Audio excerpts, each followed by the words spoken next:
ইউটিউবে একজন কমেন্ট করেছে আমি নাকি ঢলানি আর সৌনক চা খেয়ে ভাঁড় ফেলে দেবে। দেখো দিদি, এই এতটাও সত্যি কথা কিন্তু তোমার বলা উচিত হয়নি। দেখো ভাই, তোমরা অনেকেই সৌনকের দুধু নিয়ে কমেন্ট করেছো। এ কে রে, সৌনকের দুধু নিয়ে কমেন্ট করছিস? বাপ রে বাপ, মানে সৌনকেরটা এত বড় বড় মানে আমের কথা বলছিলাম, আমের কথা।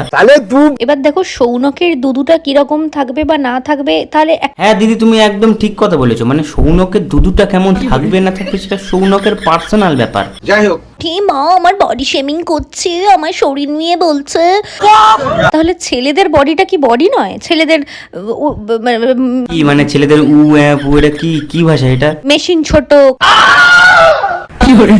কার দুদু বড়। যারা বলছে তাদের গার্লফ্রেন্ডের থেকেও সৌনকেরটা বড়। তোদের গার্লফ্রেন্ডরা যদি তোদের সুখ দিতে না পারে, সৌনকেরটা এসে টিপে দিয়ে যাবি। এই বলছি, যারা যারা সৌনকেরটা টিপতে চাও তারা এক্ষুনি দিদির সাথে কন্ট্যাক্ট করো।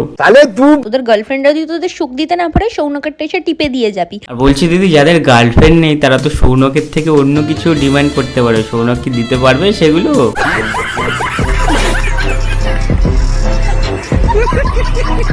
এবার দেখো, তোমরা সবাই সৌনকের দুধু নিয়ে কমেন্ট পাস করছো, সেই অবধি ঠিক ছিল। কিন্তু দেখো, আমাদের দিদিকে নিয়ে তোমাদের এতটাও সত্যি কথাটা কিন্তু বলা উচিত হয়নি। তোমরা অনেকেই বলেছে যে আমি ডাইনি। শত কষ্টের পরেও বাবা চাইছে মেয়েকে পড়াতে। আবারও বলছি, হ্যাঁ, শত কষ্টের পরেও বাবা চাইছে মেয়েকে পড়াতে। আর এইদিকে মেয়ে বলছে সব মেয়েই চায় নিজের পাছুটা একটু সুন্দর বানাতে।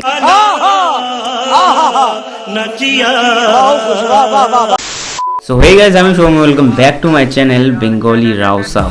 वाओ क्या लड़का है, वेरी हैंडसम बॉय।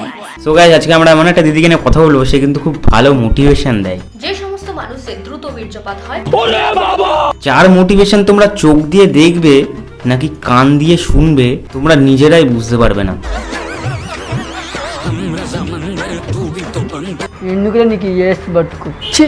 যার ট্রান্সফরমেশন এখান থেকে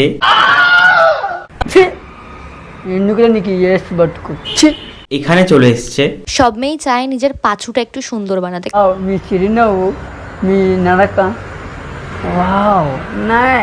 নো ডাউট খুব ভালো ট্রান্সফরমেশন করেছো, বাট কি বলতো, দিদির একটু বেশি চুলকানি বেড়ে গেছে। আমার একটু চুলকানি বেড়ে গেছে, বুঝলে তো? আরে ভাই, তুই পটাতে পারছিস না কোনো ভাবি? সৌনকেরটা এসে টিপে দিয়ে যাবি। খুঁজে পাচ্ছিস না কোনো চাবি?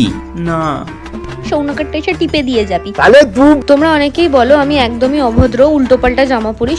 এই কারারে এত উল্টোপাল্টা দিদির নামে কথাবার্তা বলছিস? তোরা কি জানিস দিদি এইসব উল্টোপাল্টা জামা প্যান্ট একদম পছন্দ করে না। পয়লা বৈশাখ আসছে আর আমি তো একদমই জামা কাপড় পরি না, সেই জন্য সৌনককে বললাম এই রিলেটিভ ব্রা টপ গুলো গিফট কর। ভাই সিরিয়াসলি এটা দেখার পর আমারও দুটো খিস্তি মারতে ইচ্ছা হচ্ছে। তো দেখো, সবাইকে বলছি একটা কথা, সবাই একটু সিরিয়াস হয়ে যাবে, হ্যাঁ, কারণ সৌনক এখন পোজিং করবে। আর দেখো ভাই, আমি কিন্তু সৌনককে নিয়ে একটুও পরিমাণে হাসাহাসি পছন্দ করি না, ঠিক আছে? কেউ হাসবে না, ঠিক আছে? আর এটা দেখার পর যদি কেউ একটু হেসেছিস তার কিন্তু মেশিন ছোট।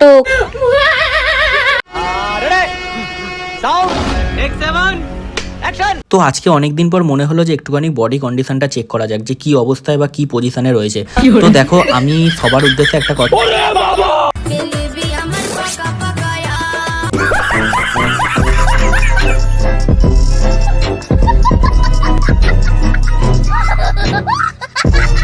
তোরা এইভাবে হাসতে পারলি তো সৌনককে নিয়ে? ঠিক আছে, ঠিক আছে, তোদেরকে পরে দেখে নেবে সৌনক। কিন্তু অনেকেই বলে যে ব্রা পরে ভিডিও দাও। থাক, তোমাকে আর ব্রা পরে ভিডিও দিতে হবে না, তুমি এমনি যা পড়ো। তাই জন্য তোমাদেরকে খুশি করার জন্য তবুও করে ফেললাম। দেখো তো আমাকে কেমন লাগছে। এ ভাই, এই শুধু এই ব্রা পরার নাটকটা না করলেই পারতে। হাতে হাত রেখে কিন্তু শুধু খাট কাঁপানোর জন্যই মানুষ হাঁটে না।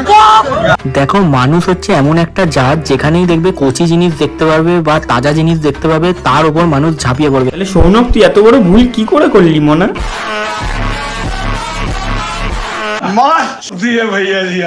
আমাদের ফিটনেস মোটিভেশন উপাসনা দিদি আমাদের সৌনকের সাথে এতটাই লয়াল যে আমি আজকে আমার আরেক বয়ফ্রেন্ডের সঙ্গে ঘুরতে বেরিয়েছিলাম। তোমার চেয়ে সৌনকের গুলো এত বড় কেন দিদি? মানে এইসব আবার কেমন প্রশ্ন ভাই? না মানছি সৌনকেরটা একটু বড়, তাই বলে সবসময় তোরা সৌনকের পেছনেই পড়ে থাকবি? এরপরে না তোরা এটাও বলে দিস যে উপাসনার জায়গায় সৌনক প্রেগনেন্ট হয়ে গেছে।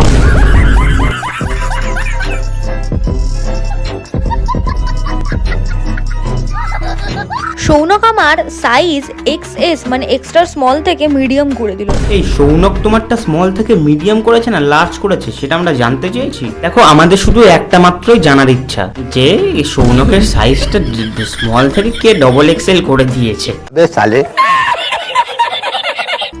জানি না বাবা কেন সবাই এখন এত বেকারত্ব করে। আমার তো খুব মজা, কখনো এই বয়ফ্রেন্ড ওই বয়ফ্রেন্ড, এই রোদ থেকে গিফট নিয়েই আমার দিন চলে যায়। না গো, আমি তোমাদের মতো ছাপড়ি সেজে পার্কে বা হোটেল রুমে যাই না। হ্যাঁ হোটেলে গিয়েই বা আর কি হবে, যদি ঘরের আনাচে কোনাচে যদি কাজবাজগুলো হয়ে যায়। আমার কমেন্টগুলো সত্যি বিখ্যাত, মিউজিয়ামে রাখার মতো। ক্যারেক্টারলেস মেয়ে নাকি আমি 4-5টা ছেলেকে নিয়ে হোটেলে যাই। ভাই তোরা এবার প্লিজ বন্ধ কর ভাই, এতটাও সত্যি কথা তোদের বারবার বলছি, কমেন্ট বক্সে এসে বলিস না। আর দিদি তুমি কি বারা কমেন্ট বক্সটা বন্ধ করে রাখো তো, এরকম সত্যি কথা যদি বলতে থাকে। আজকে গেছিলাম সৌনককে নিয়ে ওর এক্সের সঙ্গে ওকে দেখা করাতে। সেটা সৌনককে দেখেই বোঝা যাচ্ছে। সৌনকের বাড়ির উঠোনে জামা কাপড় পাল্টালাম। দেখো আবার সৌনকের বাড়ির উঠোনের জন্য হেগে দিও না। তো চলো আজকের এই ছোট্ট ভিডিওটা এখানে এন্ড করবো। ভালো লেগে থাকলে লাইক কমেন্ট শেয়ার সাবস্ক্রাইব করবে। আমার ভাই পার্সোনালি আমার কারোর প্রতি হেট নেই, ঠিক আছে, জাস্ট এন্টারটেনমেন্ট পারপাস ভিডিও বানানো এটা। যদি ভালো লেগে থাকে লাইক কমেন্ট শেয়ার সাবস্ক্রাইব করতে ভুলবে না ভাই। আর সৌনকের দুদুর ওপরে কেউ কমেন্ট করবে না, ঠিক আছে, আর নজরও দেবে না। সাইনিং অফ বেঙ্গলি রাও সাহেব, টাটা।